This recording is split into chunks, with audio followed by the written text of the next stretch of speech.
plantear, por supuesto, las distintas afecciones que pueden comprometer a estos pacientes y hacer algunas consideraciones generales con respecto a esta enfermedad que, por suerte, la hemos convertido en crónica.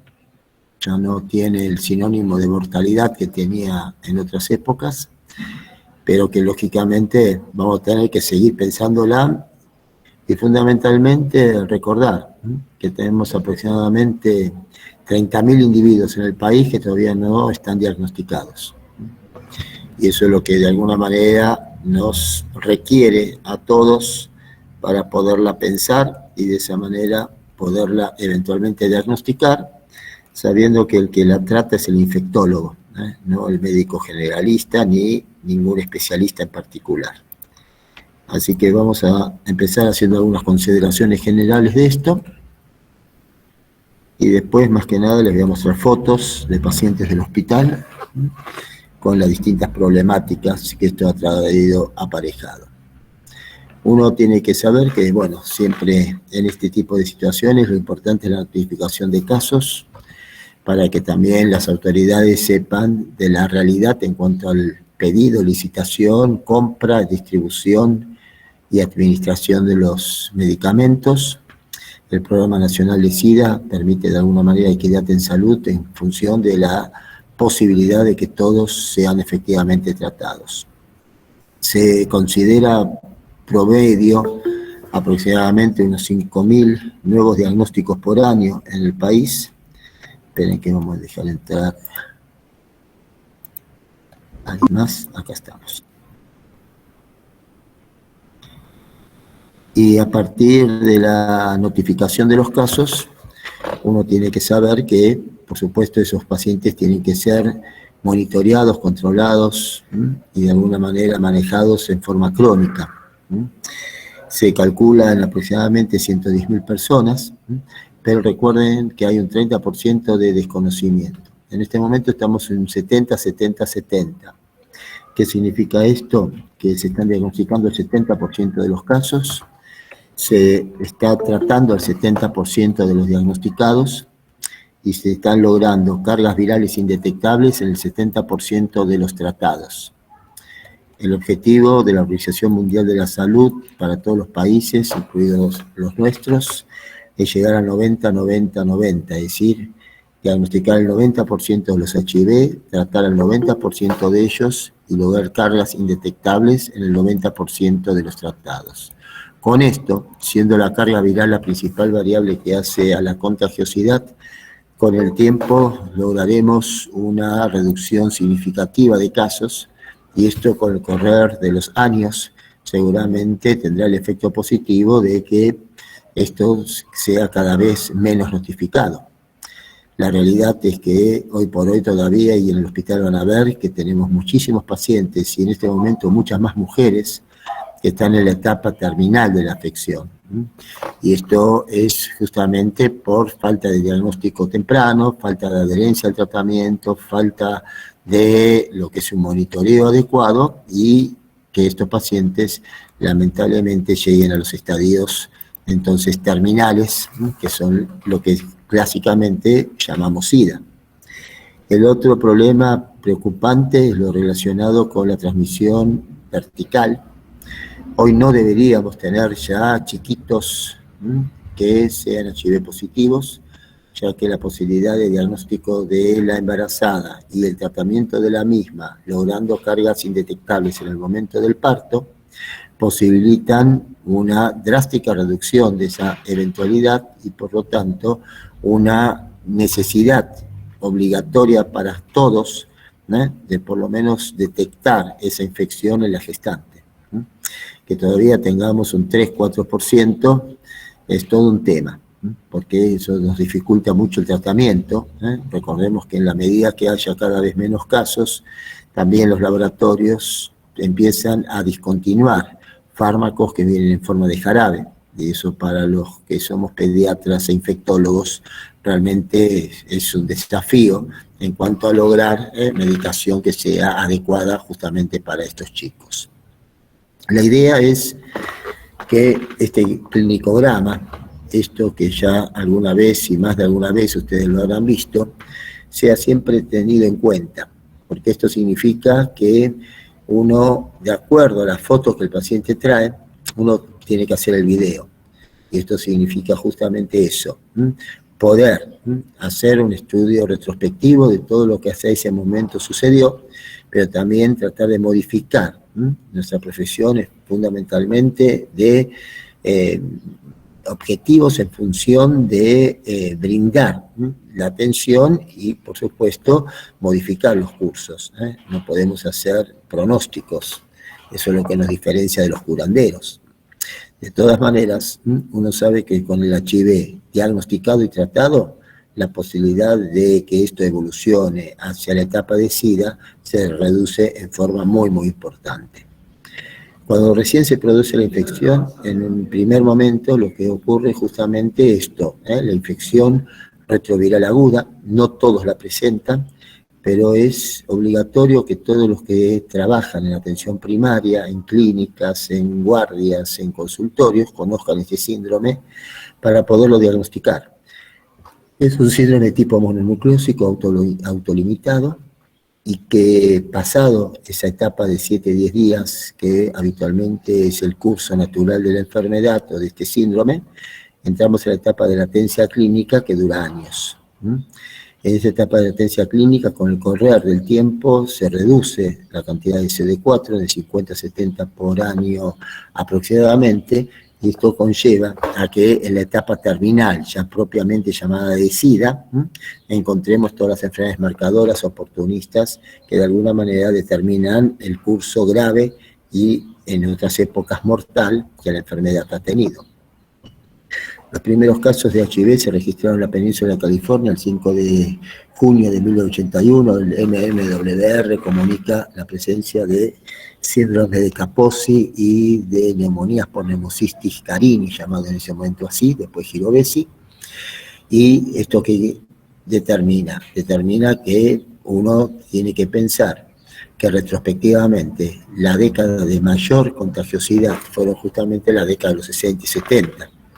El árbol genealógico del HIV lo remonta a la década de los 30, por el pasaje justamente de este retrovirus de los simianos al ser humano, y a partir de ahí, por supuesto, distintos cambios culturales, sociales, etcétera, determinaron esa dispersión rápida que durante los 60 y los 70 la enfermedad, de alguna manera, en forma totalmente silenciosa, generó.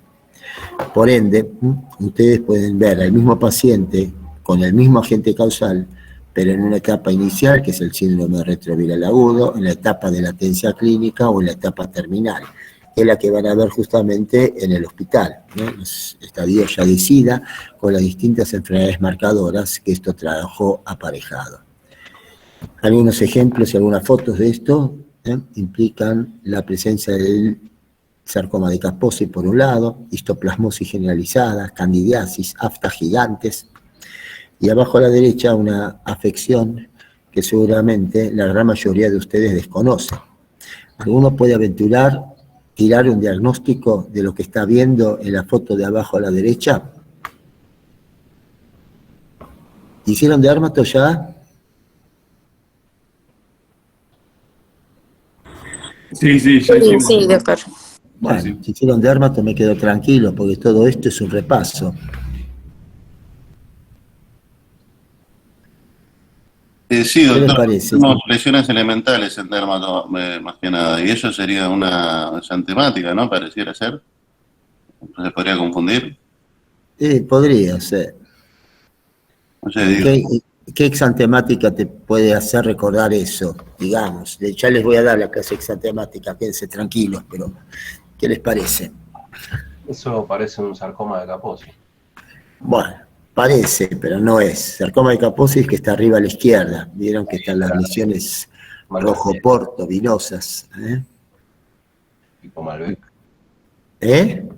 Tipo Malbec. Sí, Malbec, sí. Vos tenés el gran vino argentino, ¿no? El Malbec, pero lamentablemente no. Oporto tomaban las abuelas, el Oporto el abuelo. El del postre. De postre, exactamente, pero no es el caso. No, vamos a darles una ayuda para que vean que siempre uno tiene buena onda. Lo de arriba a la derecha es una candidiasis oral. Sí, eso sí. Y de abajo a la derecha, Abajo a la derecha. claro, de eso estoy preguntando. Ah, no. ¿Puede ser un sarampión? No, ¿qué sarampión? Sarampión es máculo papuloso. Y ahí lo que ustedes ven es una neoangiogénesis. ¿Ven que parece un angioma? Una angiomatosis. Angiomatosis. ¿Cómo? Angiomatosis basilar. Sí, muy bien. Angiomatosis basilar. ¿Y qué la produce? Bartonella. Bartonella. La Bartonella genselae. ¿Y qué otra enfermedad produce la Bartonella?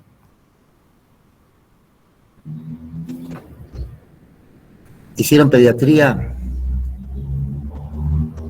No. Todavía no. todavía. La comisión no. No. Todavía no. Está bien. Y bueno, en pediatría tampoco se los van a decir. La enfermedad por arañazo de gato.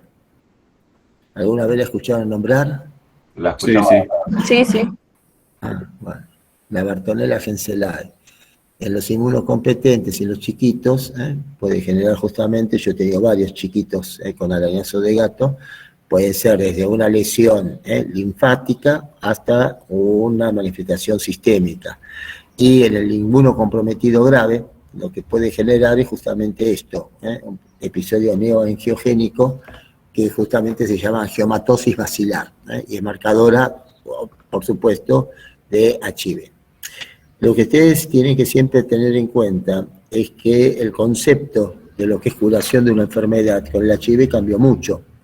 ¿Por qué? Porque muchas de las afecciones que son marcadoras u oportunistas no son más que reactivaciones endógenas de patologías de alguna manera previamente padecidas, donde el individuo inmunocompetente las autolimitó.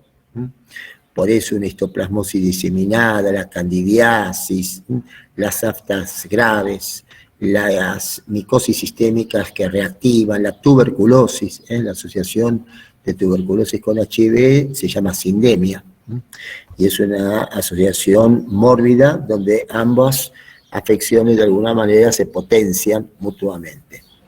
Entonces, esto es importante también tenerlo en cuenta. Esto cuando ocurre, cuando el nivel de CD4 es extremadamente bajo, yo diría menos de 100, no el punto de corte clásico que es menos de 200. La mayoría de estas afecciones las vamos a ver con niveles de CD4 extremadamente descendidos. Drogas antirretrovirales, yo no me voy a meter mucho en el tema porque esto es un resorte del especialista, así que no tiene demasiado sentido que ustedes conozcan. Esto seguramente lo verán en terapéutica, pero desde el punto de vista de lo que uno tiene que saber es que todos los pacientes tienen que ser diagnosticados y tratados, porque esto reducirá la multiplicación viral, podrá recuperar los CD4 y por ende reducir esa prevalencia de lo que son enfermedades oportunistas, disminuyendo la progresión de lo que es la infección hacia lo que es el estadio que seguimos llamando SIDA, pero también aparecen nuevas afecciones y efectos colaterales. El tratamiento del HIV hoy por hoy es un tratamiento de por vida, es un tratamiento que es crónico, uno podría decir hasta que es una diabetes infectológica, porque realmente el individuo tiene que ser monitoreado, manejado y tratado de por vida.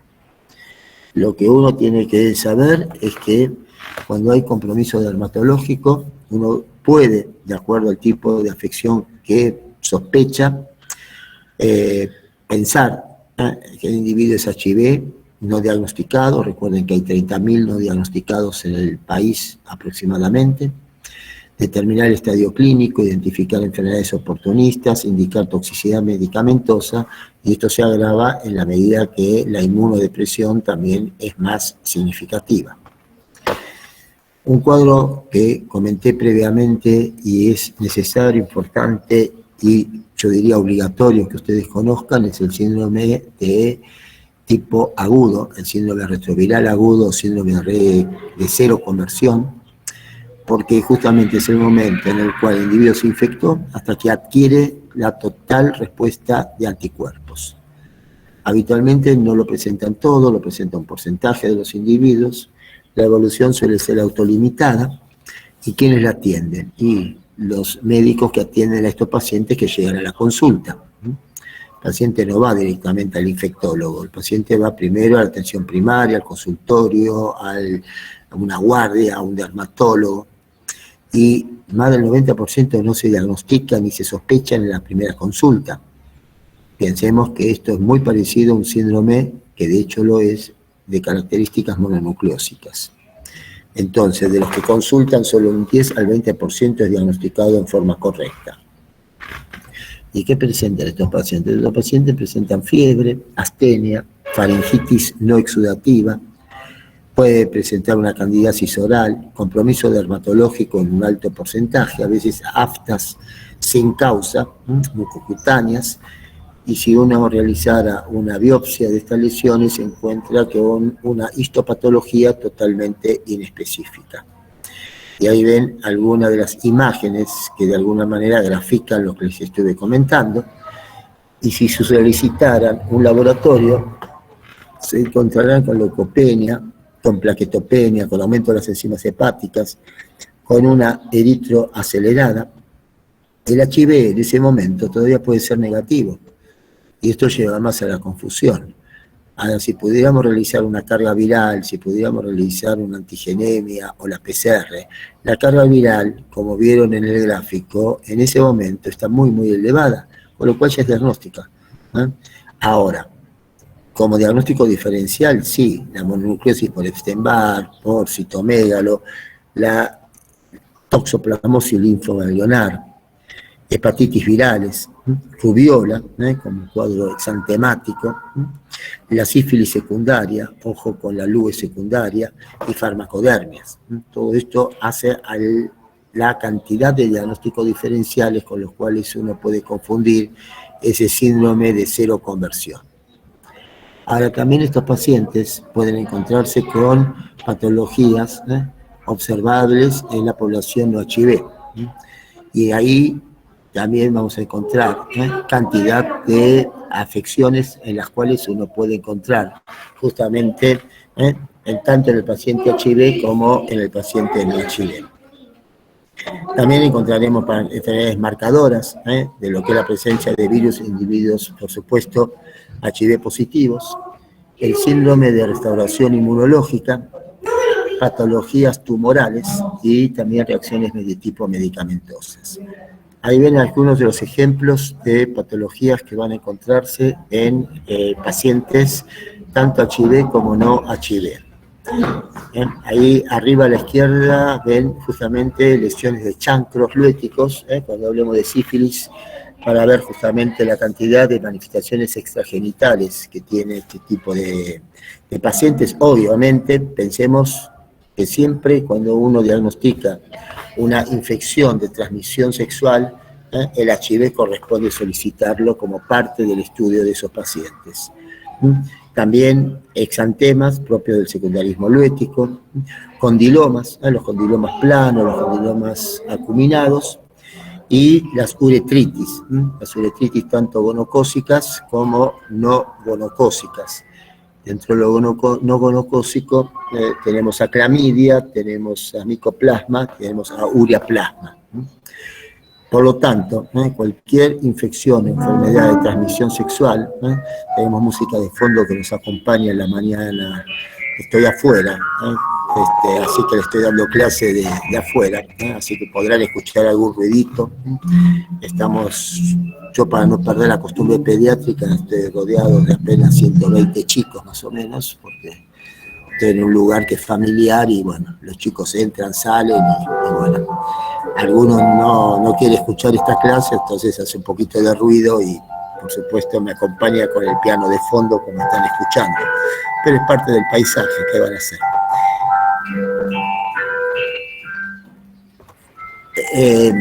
Una de las características de estas inmunodeficiencias que la HIV genera es justamente la recurrencia de las lesiones herpéticas.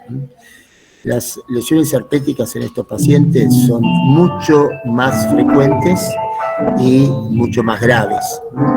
Y a veces forman verdaderas úlceras por la confluencia de las lesiones, con tendencia a la cronicidad de los episodios. Y una de las características de lo justamente herpético es el dolor que este tipo de lesiones entonces puede llegar a generar. Entonces, por eso es tan importante el uso de antirretrovirales. ¿Por qué? Y porque disminuyen de alguna manera la frecuencia y la agresividad de estos brotes. Y esto también genera que en la medida que los podamos tratar a todos estos pacientes, este tipo de episodios de aftas, de úlceras, lo van a tener obviamente mucho menos. Algunos están ensayando, me parece que les va a ir mejor como músicos que como médicos en el futuro. Pero bueno. ¿Me escuchan bien ustedes, no? Sí, se escucha, se escucha. Sí, Se escucha bien. Bueno, es parte del paisaje. La capacidad médica es adaptarnos a cualquier circunstancia y escenario. Así que bueno, eso se llama neuroplasticidad, que a los tumbos nos obligan a tener. Bueno, ya algún padre se avivó y parece que hubo alguna mirada medio de reojo como para ir sacando a los niñitos del lugar, porque además tienen todos lugares para estar, pero hay un tropismo general a justamente aparecer en algunos momentos. Así que bueno, sigamos con lo nuestro. El otro problema es el HPV, porque cuando hay lesiones muy importantes, con dilomas acuminados realmente significativos en tamaño, numerosos y rebeldes a las terapéuticas habituales, piensen por qué esto puede suceder. Y esto tiene siempre que ver con lo inmunológico. Tal es así que el carcinoma invasivo de cuello de una mujer joven es justamente marcador de lo que el HIV-Sida genera en cuanto a la inmunodepresión de tipo celular, que lógicamente se produce con el correr de los años. Por eso, cuando hablemos del tema de vacunas, van a ver que justamente la vacuna para el HPV debe ser indicada en mujeres y varones HIV hasta los 26 años de edad, eso según el calendario nacional de vacunas en nuestro medio. Porque justamente eso obliga a una adecuada prevención, por lo menos de los serotipos oncogénicos, que son particularmente el 16 y el 18. Doctor, ¿le puedo hacer una pregunta con respecto La a que quieras, dale. las lesiones, por ejemplo, esas verrucosas que se veían en la foto, por ejemplo, en los genitales, ¿con el tratamiento revierten o quedan para siempre, digamos? No, son más rebeldes el tratamiento, pero sí, no, acá hay que hacer curetaje, hay que usar dosis altas de podofilino, se usan obviamente hasta criocirugías, etcétera, pero en un paciente no diagnosticado por HIV, obliga por supuesto a pedir HIV y rápidamente tratarlo, porque estos pacientes ya tienen por ahí algún grado de inmunocompromiso, que en la medida que vos reviertas la inmunodepresión, estos pacientes de alguna manera van a autolimitar muchas de las afecciones. Tal es así que hoy en día se están usando mucho menos terapéuticas o tratamientos preventivos de lo que se usaba en otras épocas. Entonces, este tipo de lesiones, obviamente, de acuerdo a la magnitud, al tamaño, a la progresión, diseminación y demás, no siempre son fáciles de tratar, pero hoy en día tenés técnicas de criocirugía, de láser, de tratamiento farmacológico, como te dije, el mismo podofilino, que de alguna manera pueden mejorar. Ahora, siempre volvemos a lo mismo. Si estos pacientes consultan tardíamente, la posibilidad de reversión de muchas de estas lesiones también se te va a complicar. Y esto también son las realidades. Uno no debería ver este tipo de lesiones con esta progresión, porque esto no es de un día para el otro. Pensemos que esto lleva su tiempo. Y bueno, ahí está un poco la problemática. Pero pasa como en todas las afecciones de características justamente progresivas.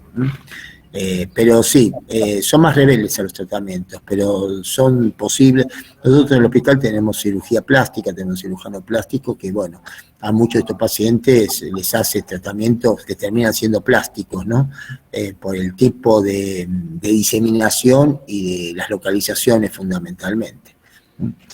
Como siempre, ustedes piensen que después de Einstein todo es relativo. Y uno va a aprender y van a escucharme permanentemente decir que todo no tiene definiciones absolutas, como nada las tiene medicina. Por eso todo dependerá del momento, de la inmunodepresión del paciente, de distintos factores que pueden llegar a influir en la no respuesta que uno quisiera frente a pacientes con este tipo de afecciones o enfermedades marcadoras. Esto también es una realidad, por eso no todos a veces evolucionan, si bien sabemos que tenemos terapéuticas específicas para muchos de estos procesos.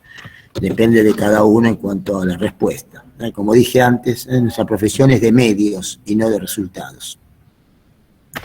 Entonces, fíjense, los tratamientos no suelen diferir, pero la forma más florida la respuesta suele ser menor. Bueno, de alguna manera te estuve contestando previamente a esta, y por eso hay más frecuencia de persistencia recidiva y es más común el requerimiento de combinación de diferentes métodos terapéuticos. Por supuesto, el otro tema es la cantidad de estafilococos del tipo de aureus meticilino resistentes que existen. Esto tiene mucho que ver incluso con la portación nasal. El Staphylococcus aureus es de portación totalmente nasal, y esto significa que el porcentaje de pacientes que tiene portación nasal, siendo HIV, es bastante superior a la población HIV negativa. Y esto se debe justamente a que hay más infecciones cutáneas, riesgo de internación, uso frecuente de antibióticos, uso de vías transcutáneas, cualquier catéter, como hablamos ayer con las biopelículas, de alguna forma son la puerta de entrada de persistencia de este tipo de focos. ¿Y esto qué genera? Genera el riesgo de que esa afección progrese, sobre todo lo que es piel, partes blandas, pero siendo Staphylococcus aureus un germen claramente bacteriémico, a partir de ahí es donde puede generar las metástasis sépticas que justamente caracteriza a este tipo de procesos. Muchas de estas afecciones son, por supuesto, cutáneas. Son localizaciones cutáneas, subcutáneas, abscesos, y a partir de ahí todo lo que hace a la bacteremia. También encontraremos patologías marcadoras de lo que nos hace pensar en la presencia viral en individuos que hasta ese momento por ahí desconocen, que son, por supuesto, HIV. Y ahí vemos candidiasis, distintas formas de cándida. Después vamos a mostrarles más fotos, desde el muguet a la trófica, a la quelitis angular, dermatoficies, pueden ser más importantes, las tinias, tanto microsporum, trichophytum, epidermophytum, la histoplasmosis. La histoplasmosis es una micosis sistémica que el inmunocompetente hace la primoinfección. Toda la zona de la cuenca del Plata tiene una alta presencia justamente de histoplasma, y el tema ¿cuál es? Que en el paciente inmunocomprometido, en el paciente HIV, se disemina. Y en esa diseminación ya no tendremos únicamente manifestaciones y localizaciones pulmonares, sino sistémicas. Y entre las sistémicas y las generalizadas, todo lo que es dermatológico. Fíjense el tipo de lesiones. Claro, acá hacemos la escarificación y nos encontraremos con la presencia de las levaduras. También todo lo que es zóster, fíjense cómo compromete distintas metámeras. Los poxvirus, los moluscos contagiosos.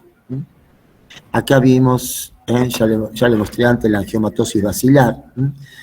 Fundamentalmente Genselae, también puede ser Quintana, pero el nivel de CD4 es extremadamente bajo, habitualmente por menos de 50.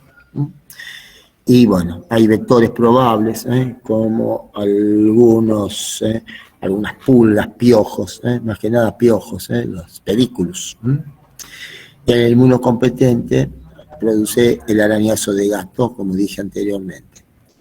El signo de la restauración inmunológica lo vemos infectológicamente nosotros. ¿Por qué? Porque es el paciente ya tratado. El paciente que tiene una buena respuesta controla la enfermedad. El que no la controla es porque por ahí justo tiene una cepa resistente y progresa.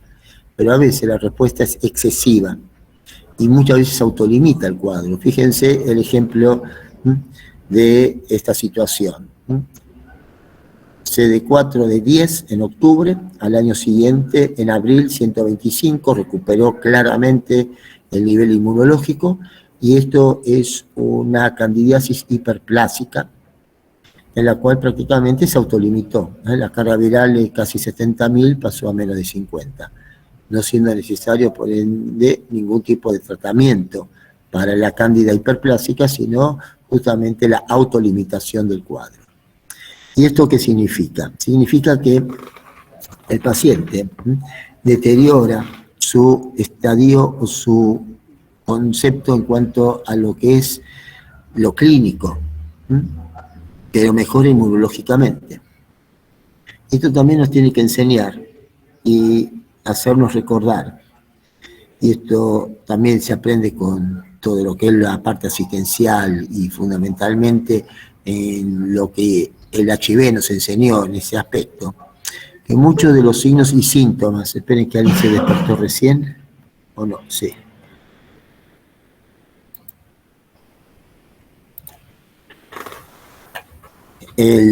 La sintomatología y la semiología de muchos signos y síntomas que ustedes estudiaron en semio tienen que ver con las respuestas inmunológicas e inflamatorias del individuo. Nosotros tenemos muchas veces un paciente HIV que está gravemente inmunocomprometido y que llega a la guardia con cefalea, fiebre, siendo HIV, caminando. Se le hace la tomografía, descartamos una toxo cerebral, se le hace la punción lumbar, tenemos un líquido casi normal y la tinta china positiva para Cryptococcus neoformans. Es decir, el paciente tiene una meningocefalitis por criptococo, pero está lúcido, llega caminando, y si a ese paciente se lo trata y recupera los CD4, va a deteriorarse muchas veces clínicamente, en el sentido que va a tener signos de Kernigke-Brusinski positivos, se va a sentir mucho peor de lo que se sentía cuando era un inmunodeprimido, pero recuperó su capacidad de reconocer antígenos presentes en su organismo, que no los podía reconocer cuando era un inmunodeficiente grave. Y eso es justamente lo paradójico. Mejora inmunológicamente, pero empeora clínicamente, porque el paciente ya con Kernigke-Brusinski está mucho más comprometido clínicamente de lo que estaba cuando era un inmunodeficiente. Y eso se llama justamente síndrome de restauración inmunológica. La ven quienes, los infectólogos, la presentan un 10-15% a veces de los pacientes dentro de los 3-4 meses de comenzado el tratamiento. Y entonces el paciente tiene que tener el diagnóstico de infección, el tratamiento ha llevado un incremento de los linfocitos CD4. Obviamente durante ese tratamiento es cuando aparece el cuadro sintomático, y por supuesto esos síntomas no deben ser atribuidos a una infección reciente. Y ahí puede haber una distribución metamérica del zóster, herpes, linfoma, sarcoidosis, lupus, foliculitis, hipersensibilidad a tatuajes.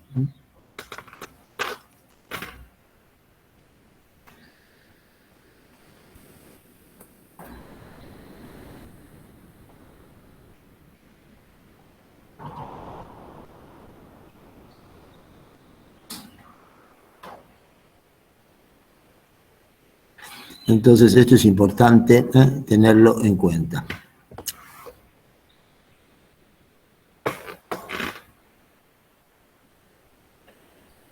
Entonces, fíjense algunas de esas lesiones, cómo se van autolimitando. Con el Kaposi pasa exactamente lo mismo. También tenemos foliculitis eosinofílicas.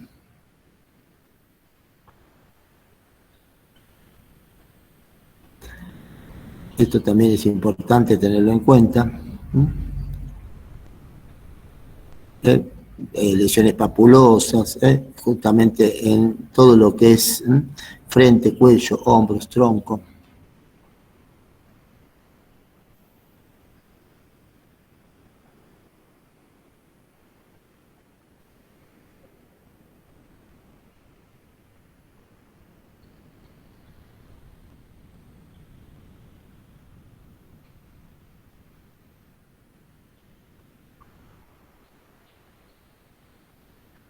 Que me están llamando de Santo Tomé.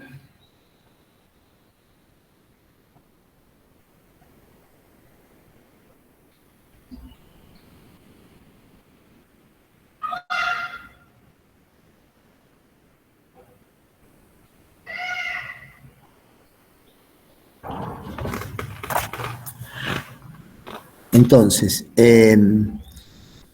estos son también reacciones, digamos, muy inflamatorias.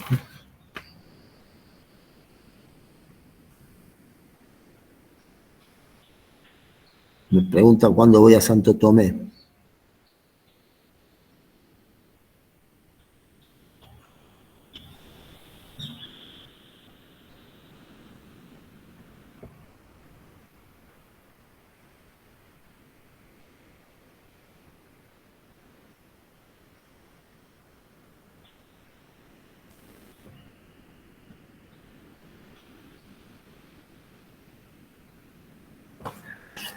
Entonces, fíjense cuántas manifestaciones pueden llegar a ser parte, a veces, del compromiso cutáneo de estos pacientes. Y ahí fíjense, como patología no infecciosa, el síndrome de restauración inmunológica, el SIRI, justamente con hipersensibilidad a tatuajes, tatuajes previos o recientemente realizados, que claro, producen reacciones inmunológicas inflamatorias muy importantes. La sarcoidosis también puede agravarse en estos pacientes.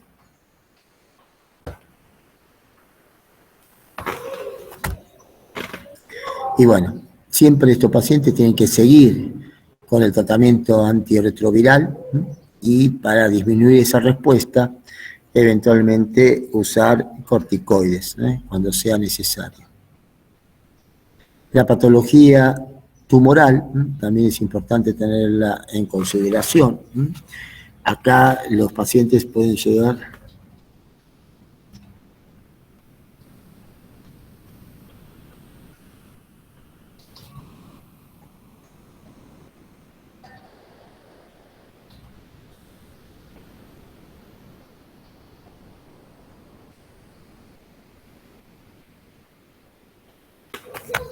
Entonces, dentro de los tumores marcadores, sarcoma de Kaposi, los linfomas no-Hodgkin, especialmente el linfoma del cerebro. El linfoma del cerebro lo vamos a ver cuando hablemos de lo neurológico, está asociado al Epstein-Barr. Y recuerden, mujer joven con carcinoma invasivo de cuello, tenerlo esto también más que nada en cuenta como enfermedad oportunista.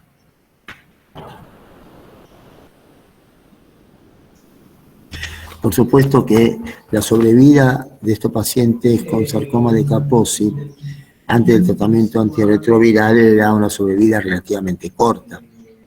Después del tratamiento antirretroviral, ya, digamos, con el paciente adecuadamente tratado y monitoreado y adherente al tratamiento, la mortalidad se redujo en forma significativa, pero claro, el sarcoma de Kaposi acelera la progresión del HIV y a veces puede llegar a ser, obviamente, el primer elemento a considerar y que rápidamente, por ende, debe ser ese paciente evaluado desde el punto de vista inmunológico y particularmente su asociación con el HIV. Otros tumores, carcinomas de piel, melanomas, vaso y espinos celulares. Acá ven algunos ejemplos de esto.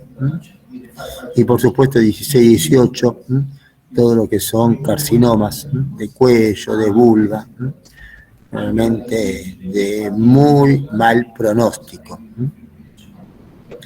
Por ende, los pacientes HIV tienen más riesgo de desarrollar este tipo de neoplasias y la mayoría se relaciona, por supuesto, a la presencia de virus oncogénicos.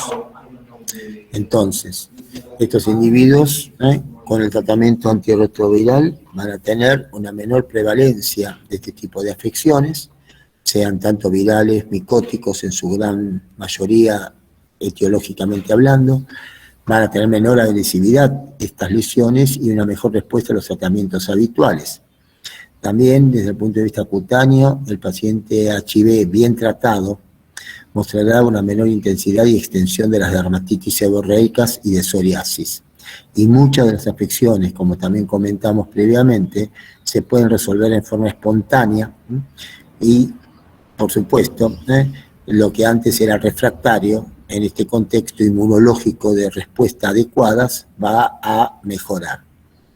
Las drogas antirretrovirales y la combinación de las mismas y asociación con otros fármacos pueden influir en una mayor presencia de farmacodermias en estos pacientes, razón por la cual uno tiene que considerar factores probables del huésped, factores probables también del medio, múltiples drogas.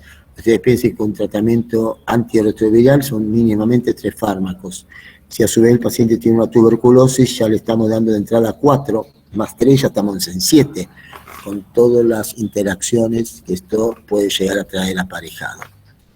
Estas farmacodermias pueden ir desde prurito a erupciones maculopapulosas leves, graves, eritemas difusos, úlceras, hasta despegamientos ampollares, terminando con los cuadros farmacodérmicos más severos, tales como el síndrome de Stevens-Johnson o la necrólisis epidérmica tóxica, que es el síndrome de Lyell, o dermatitis combustiforme.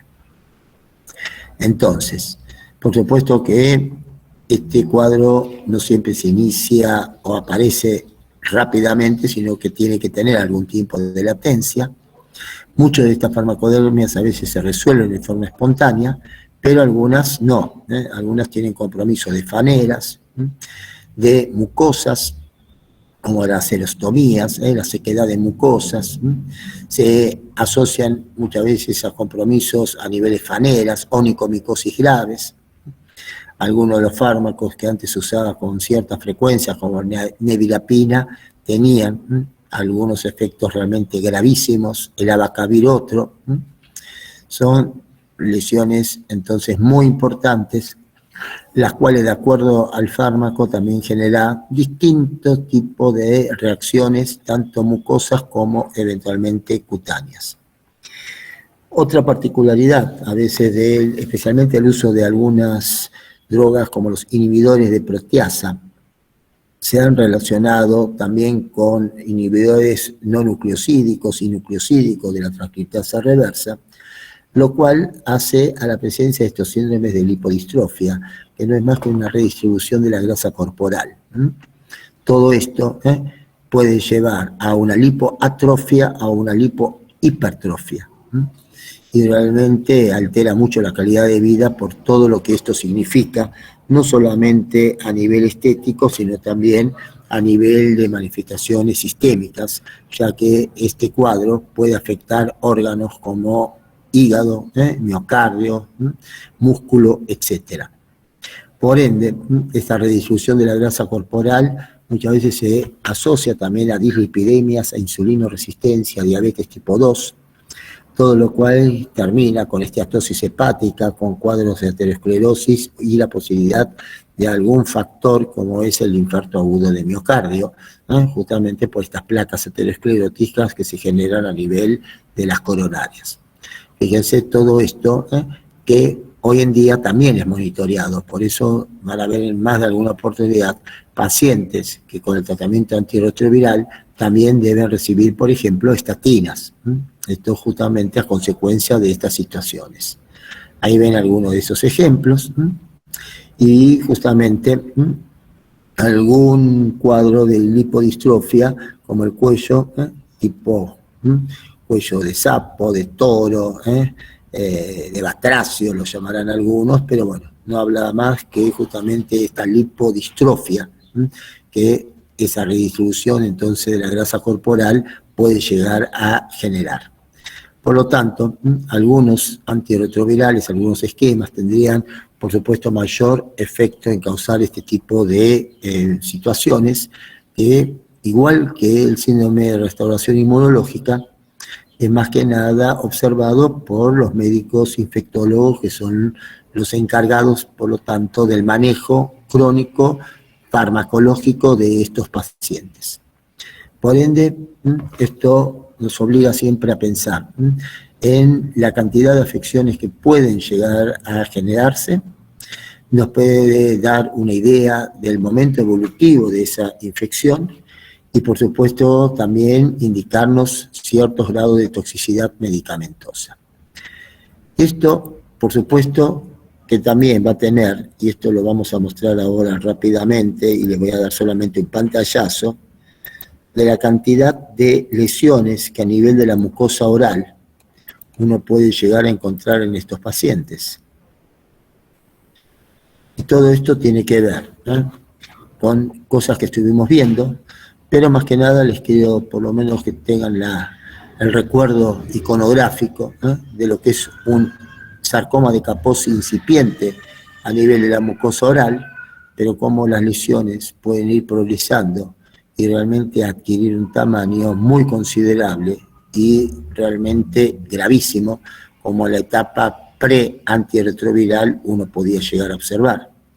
Otra de las características es justamente el mal estado dentario de la mayoría de estos enfermos, otra de las características propias de lo que es el deterioro general que el paciente HIV genera o tiene, lamentablemente. Fíjense hasta los estadios que uno ha observado en el hospital. ¿Tenemos tratamiento? Sí, tenemos tratamiento siempre y cuando el paciente se lo diagnostique y que llegue al sistema rápidamente, doxorubicina, naudorubicina, siempre acompañado esto del tratamiento antirretroviral de alta eficacia, y bueno, distintos tipos de esquemas que permiten en estadios más o menos tempranos, como ven acá, ver la mejoría de las lesiones. Fíjense la cándida como acompañaba todo este proceso. También lesiones de Kaposi, bilaterales, bipalpebrales. Fíjense la mejoría. Pero claro, para esto necesitamos tratamientos que sean rápidamente instituidos y pacientes que lleguen a estadios tempranos, como pasan en todas las neoplasias.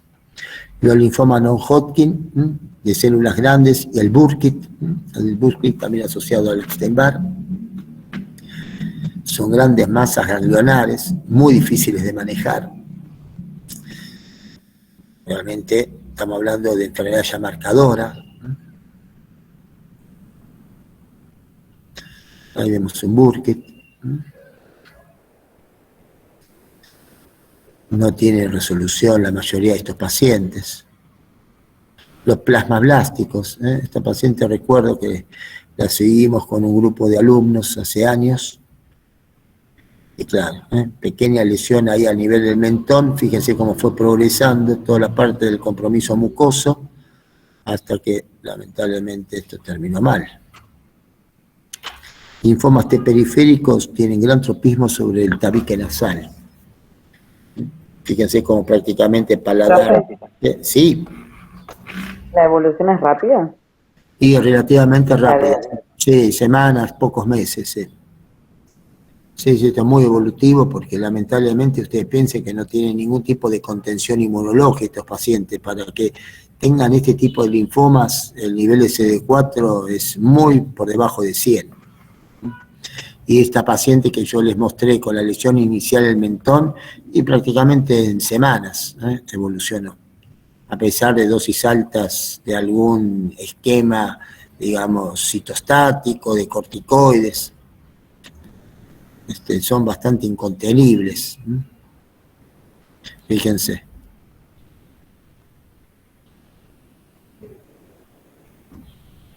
Estas cosas todavía lamentablemente se ven. Bueno, está el BACOT, el CHOP, el CD, el POCH, bueno, distintos esquemas de quimioterapia, pero resultados bastante poco optimistas. Los carcinomas, Y después la micosis, cándida, por supuesto, albicans y una cantidad de otras especies. Tiene que ver eso a veces con la resistencia. Albicans es la más común, desde el muguet hasta las formas hiperplásicas. El muguet es lo más común, por ahí asociado a cándida, como dijimos antes. Y por supuesto, pacientes fumadores, pacientes...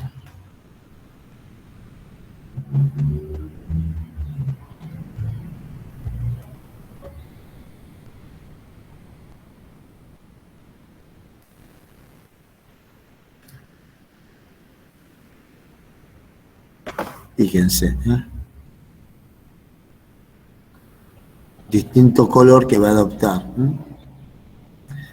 de acuerdo a la ingesta previa del paciente, ¿no?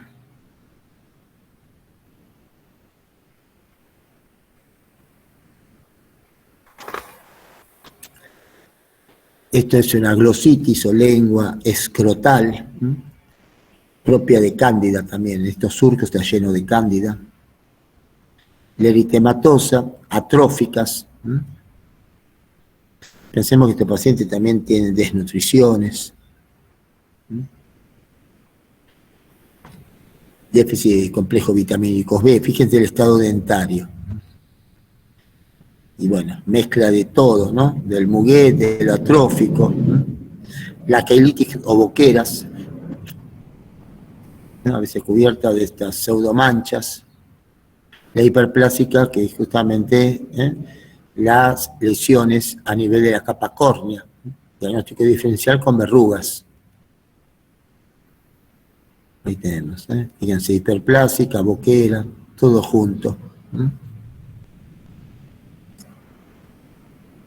Costras de tipo melicérica, sobreinfecciones por estreptos, y bueno, tratamientos sistémicos, locales, histoplasmosis, como dije, muy de la cuenca del Plata. Claro, acá ya no hay lesiones pulmonares, acá hay lesiones cutáneas, diseminadas, graves, de la micosis sistémica endémica más prevalentemente asociada con lo que es la etapa de SIDA.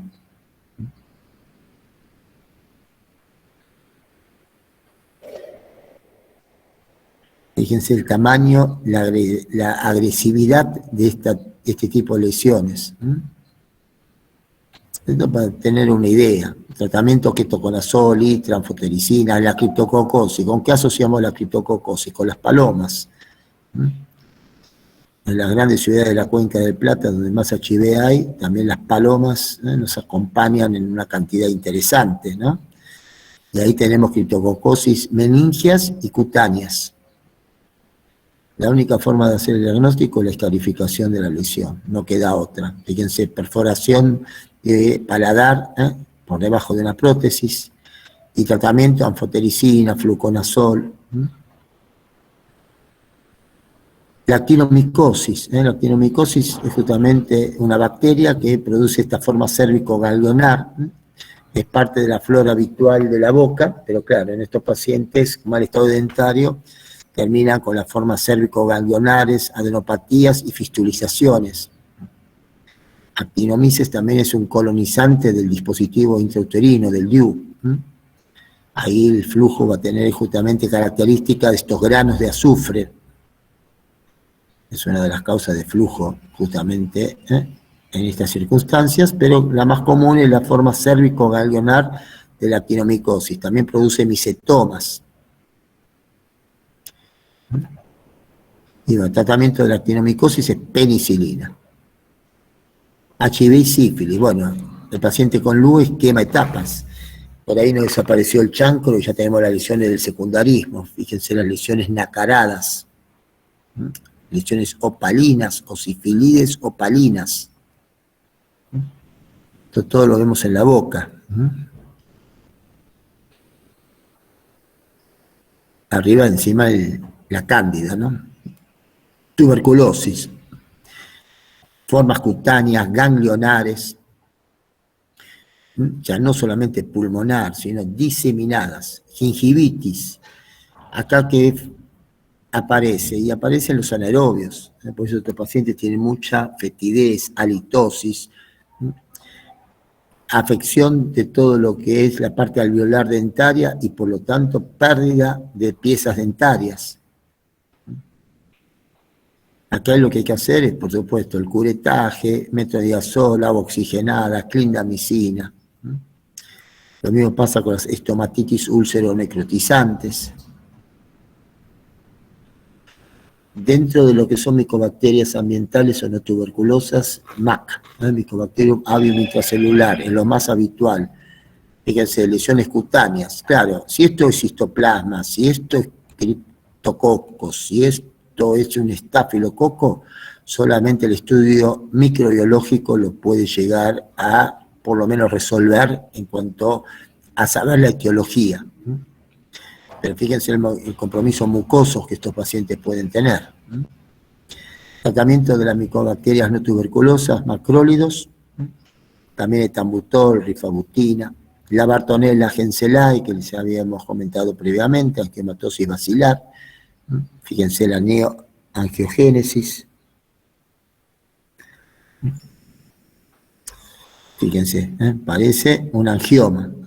Por eso se llama angiomatosis basilar por Bartonella Genselae. Tratamiento macrólidos, también se puede usar quinolonas. Todo lo que son enterobacterias, también tienen impactos septicémicos en mucosa y en piel. Tratamiento, por supuesto, cefalosporina tercera, quinolonas, la nocardia, especialmente brasiliensis, que puede dar lesiones tipo escrofuroderma. Tratamiento de nocardia, sulfas, trimetoprima sulfametoxazol, y también a veces asociado a mimicacina, como aminoglucósidos, lesiones gingivales, todo ese compromiso de la mucosa oral en pacientes HIV, periodontitis necrotizantes, igual que todo el compromiso bien propio de anaerobios, pérdida de piezas dentarias, todo esto realmente gravísimo. Dentro de lo viral, por supuesto, lo herpético, mucho más recidivante, grave, ya lo vimos en cutáneo, confluente.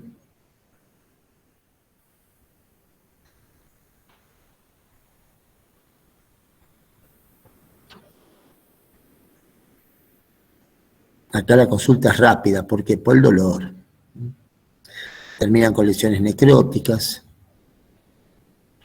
Aciclovir, igual que para el zóster, el aciclovir es el tratamiento de elección para herpes 1, 2 y varicela zóster, fíjense, un zóster oftálmico,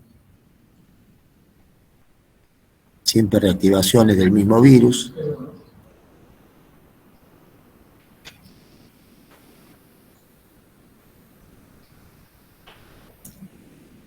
Tratamiento, recuerden, aciclovir, bala, también lo vamos a ver cuando hablemos de xantemáticas, todo lo que es zóster. El Epstein-Barr, por supuesto, la reactivación del Epstein-Barr puede dar linfoma primario de cerebro, el Burkitt, el carcinoma nasofaríngeo y la leucoplasia oral vellosa. Son lesiones como si fueran escamas de pescado en los bordes libres de la lengua. Algunos indican dosis altas de aciclovir. En general, un resultado relativo. No solamente el HIV lo genera, también cualquier otro cuadro de inmunocompromiso puede producir esta leucoplasia oral vellosa. Citomegalovirus, también con impacto mucoso, cutáneo, alta frecuencia, aftas. Tratamiento del citomegalo es el danciclovir o el valganciclovir. Los moluscos, todo este tipo de verrugas, los moluscos contagiosos. Fíjense, acá se asoció molusco con angiomatosis basilar.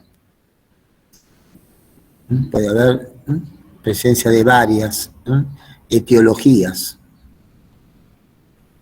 Tratamiento habitualmente, curetaje, láser, cidofovir, imicomod. Imicomod se usa mucho, justamente como ese revulsivo que mejora este tipo de lesiones, incluso neoplásicas. Los papilomavirus, Recuerden, 6-11 las verrugas, 16-18 los oncogénicos, pero las verrugas vulgares, mucho más progresivas, diseminadas. Son todas fotos de pacientes. Al hospital viene hace años, un profesor adjunto de estomatología de la Facultad de Odonto, y bueno, estas fotos son justamente de él, que me las dio justamente para mostrarlas, ¿no? Para que ustedes también vean la cantidad de compromiso a nivel de la mucosa oral que estos pacientes tienen.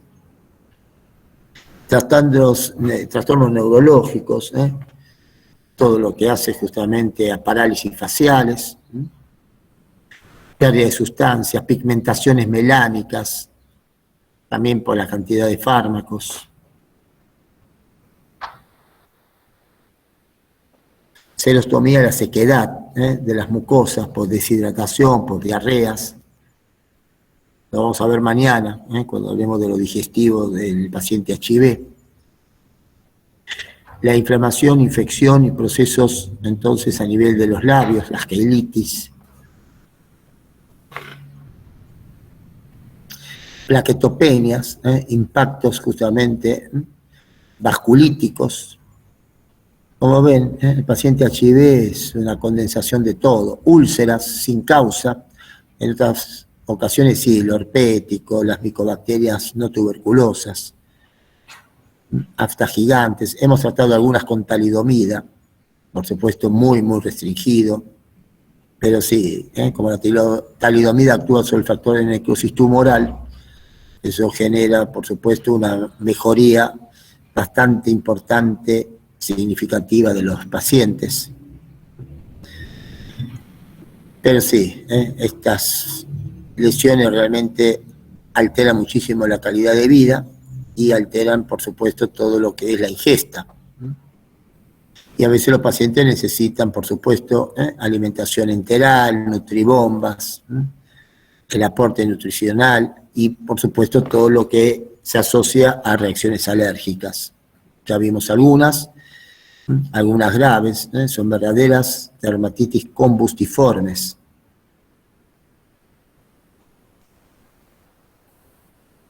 Parecen grandes quemados.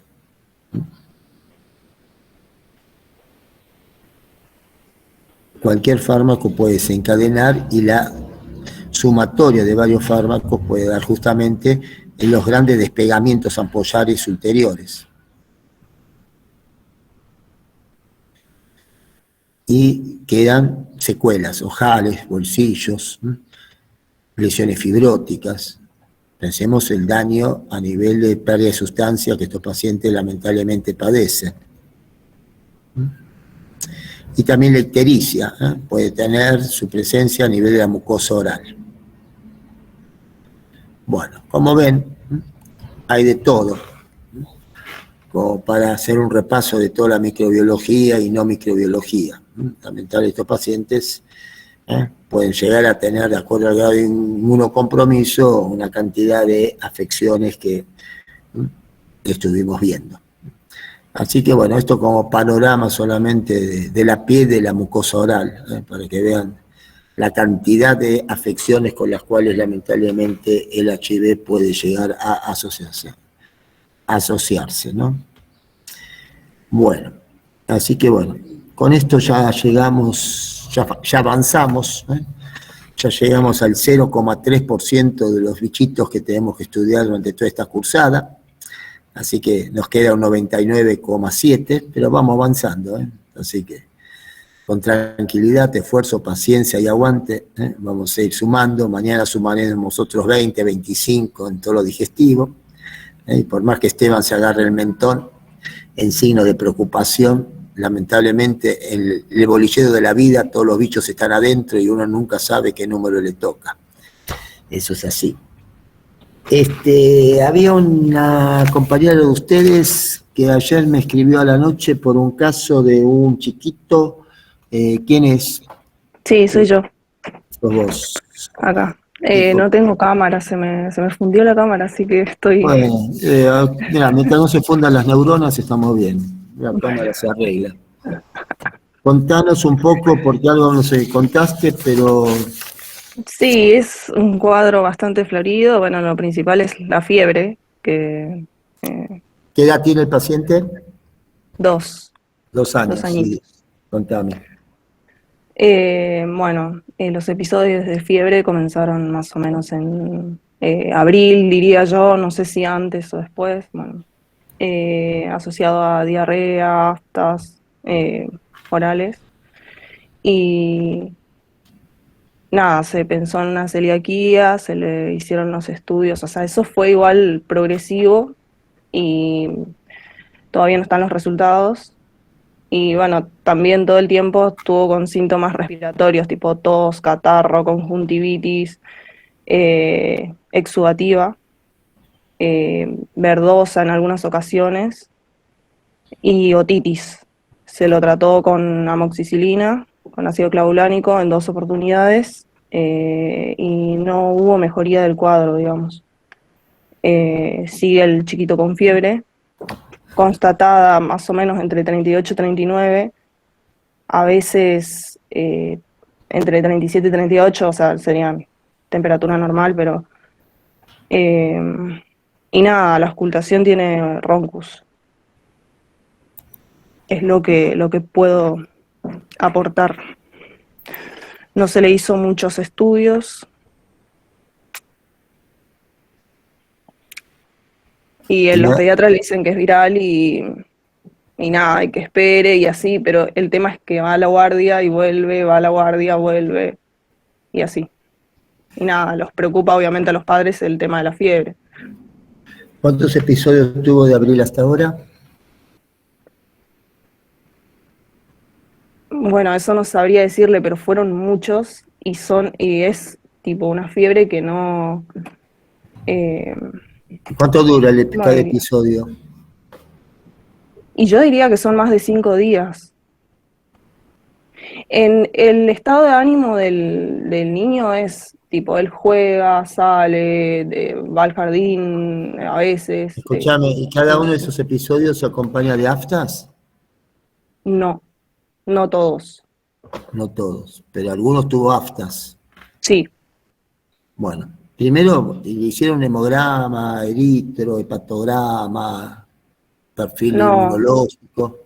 no, Yo creo que empecé- le hicieron en el primer episodio y nada más, y como que le dijo está todo normal y listo.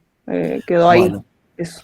yo lo primero que haría es lo básico, ¿no? Pedir Sí, un estudio, digamos, hemograma, eritro, hepatograma, glucemia, urea, proteinograma electroforético, dosaje de inmunoglobulinas, tiene 2 años, está en una etapa todavía de cierta inmunodeficiencia fisiológica, claro. no mucha, pero...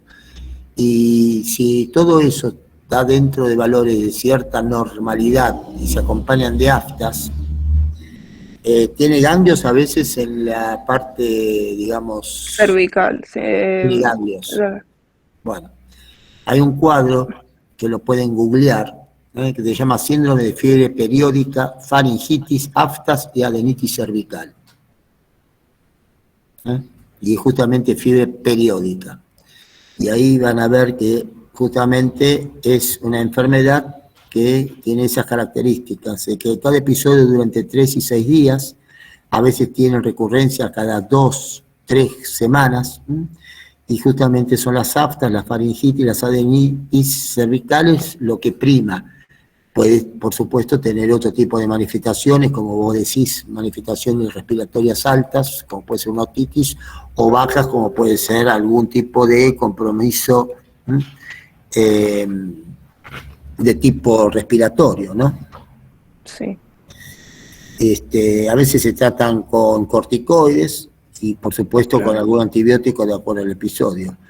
Pero fíjate si no entra dentro de esa definición del síndrome de fiebre periódica con aftas y faringitis.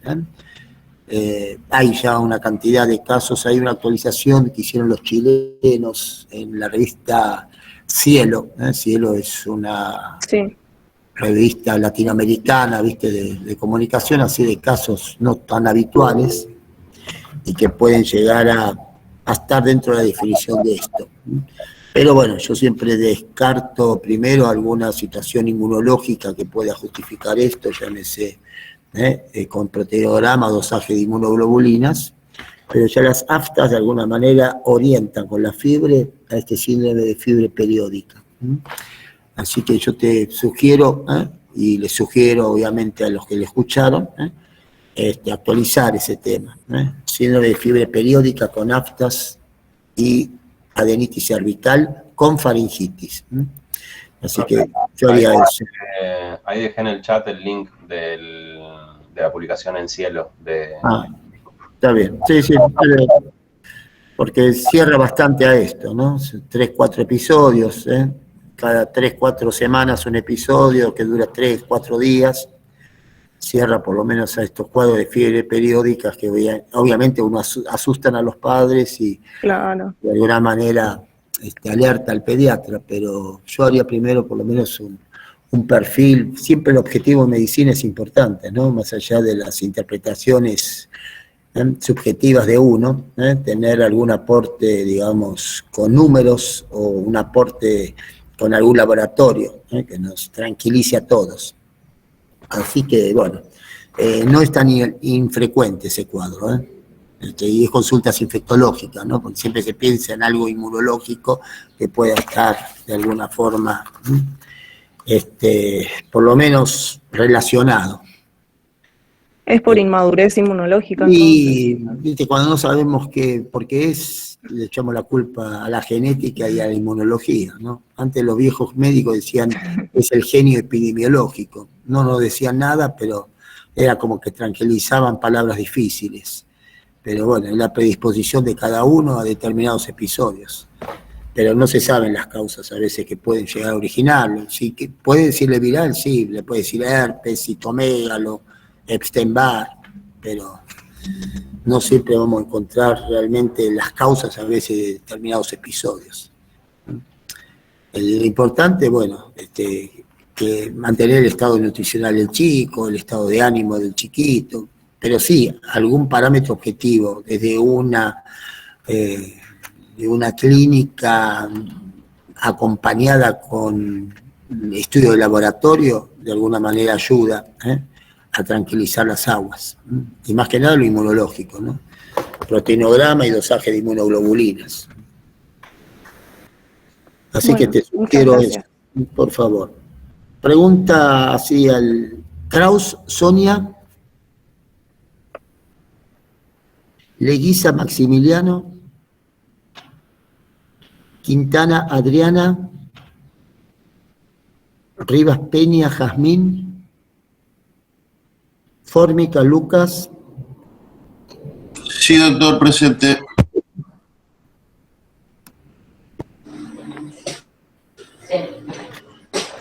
Staub Patricia. Martínez Ana Paula.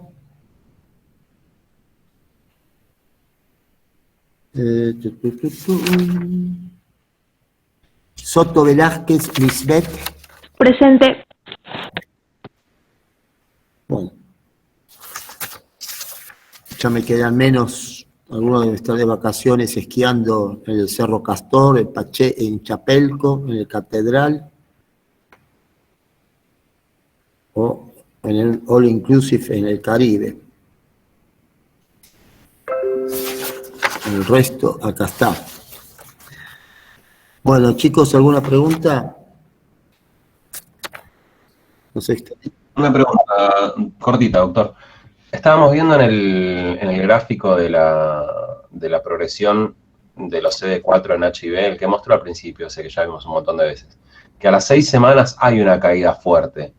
¿Podemos tener a las 6 semanas un...? No, ese es el síndrome retroviral agudo.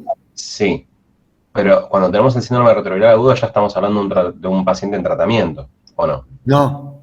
Está infectado, ok, a primera. No, no es el que recién se infectó. Okay, ustedes piensen que el tropismo del HIV, sobre todo los receptores, todas las células que tengan receptores CD4, sí. Los linfocitos TCD4, los enterocitos, las células de la glía, las células de Langerhans, las dendríticas de la piel, no es solamente el CD4, pero el mayor obviamente son los CD4, entonces al verse afectados los CD4 caen, y eso obviamente hace el síndrome retroviral agudo, que es cuando aparecen los anticuerpos, por eso se da a las 3-6 semanas, de cuando está disparada la carga viral, y eso que se llama set point, como en el tenis, Sí. es lo que determina el futuro del paciente. Porque si los CD4 quedan altos y la carga viral queda baja, esos pacientes progresan lentamente. En Cronifica. cambio, si la carga viral queda alta y los CD4 bajos, progresan mucho más rápidamente. Esto Ok. hace que algunos tengan 5, 7, 10 y algunos incluso, que son los elite controllers, ¿eh?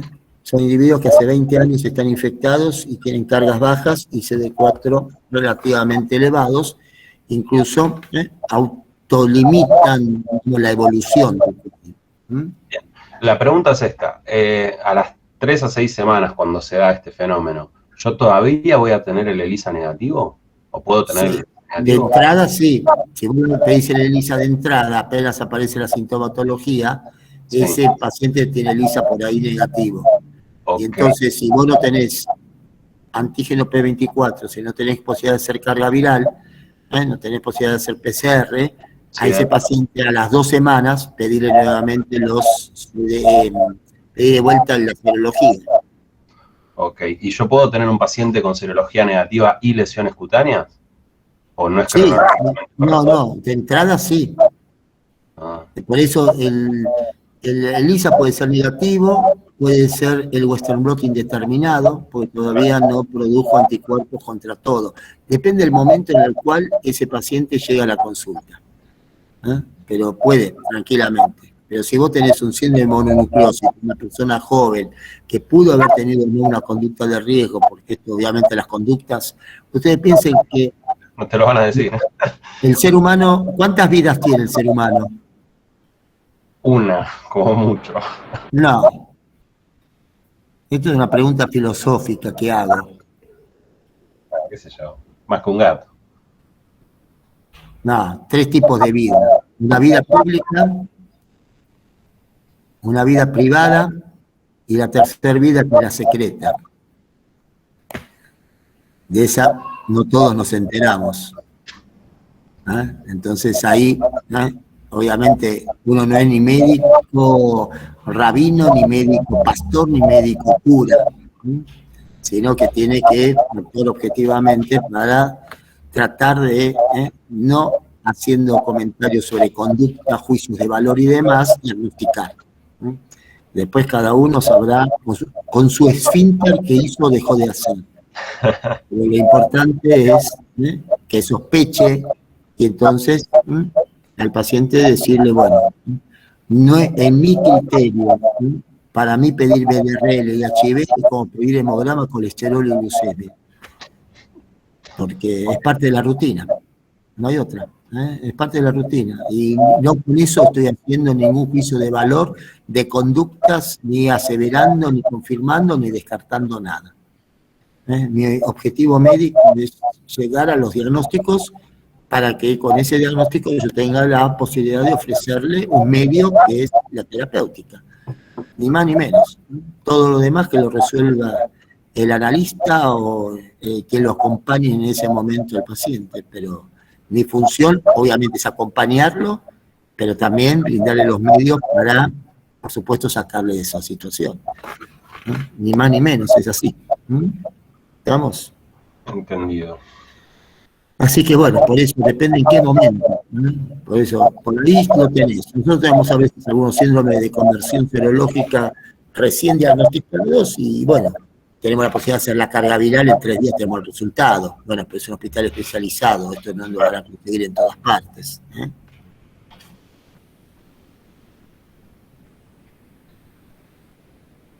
Así que bueno.